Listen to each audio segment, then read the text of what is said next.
Повеќе од 700 учесници од 28 држави од светот учествуваат на првата цивилна НАТО вежба која се одржува во Северна Македонија.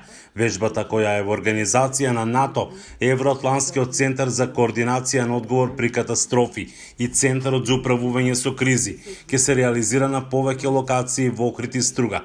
Истата ќе има за цел и подршка на националните власти во градење на капацитети за подобрување на готовноста при делување за време на природни катастрофи и катастрофи предизвикани од човек, превенција, одговори за јакнување на нивната способност за управување во итни случаи. На отварањето беше реализирано показно спасување на пат, симулација на сообраќајна незгода, како и излекување на луѓе во случај на пожар од стамбен објект. Можноста за збогатување на знаењата и продлабочувањето на искуствата да се тренира и учи под знамето на НАТО значи да се биде дел од интегриран и високо обучен систем на чија поддршка може да се смета во секое време и во секоја ситуација.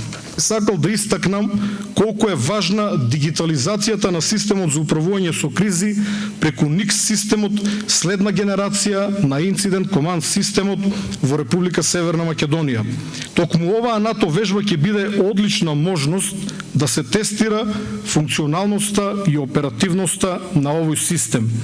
Цивилната подготвеност и одржувањето на континуитетот на функционирање на институциите при справување со кризни и сложени безбедносни состојби е од круцијално значење и основна обврска на членките на НАТО алијансата при градење на отпорност кон сите закани и кон сите предизвици. Помошни генералниот секретар за операции на НАТО Џон Манза порача дека денес земјите се соочуваат со големи и сериозни здравствени предизвици.